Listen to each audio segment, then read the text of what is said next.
single leg wall reference deadlift, and I might cue you in a little bit more to like pelvic floor, basement, level 1, things like that.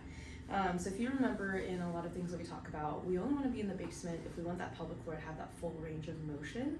And in that, we don't want to do that when we're loaded, right? Because if we're loaded or we have some weights that we're working out with, that increased pressure, if we're not handling that well, can push that pressure down. What I tell people is we always want to be like braced and working with our abs on if we are working out and loading, which is most of the time when we're working out, right? So if we've already been through your hinge hold, that's what I want you to go through first. And if not, you can reference that in one of our videos before. But what I'm gonna do is that lead leg is gonna be that working leg. The back leg is a wall reference leg, so it's gonna give you a little bit more like tactile cue, like where your body's in space. So for me, I just have like heel on the ground, big toes flat on the floor. If that feels easy over this time, you can then move it up, and that's gonna simulate more like a runner's stance, okay?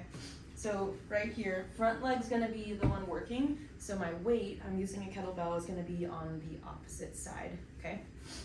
So what I like to do is I like to get into my hinge first and find my abs. So I'm gonna inhale, exhale, just a nice little contraction, right? We're not at 100% because we're not doing 100% of my effort, I hope. So we're gonna come back into my hinge, move my knee forward a little bit, little bend. I feel it in my glute, that like lower inferior fibers of the abs, okay?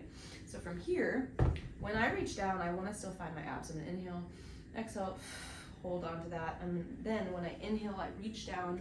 I'm thinking about sinking and inhaling, breathing into my glute while I still have my core, right?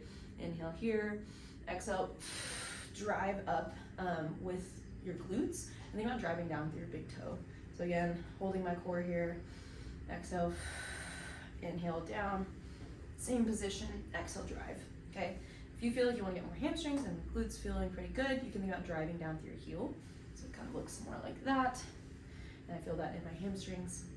But again, if we have talked about it, you can also just hold.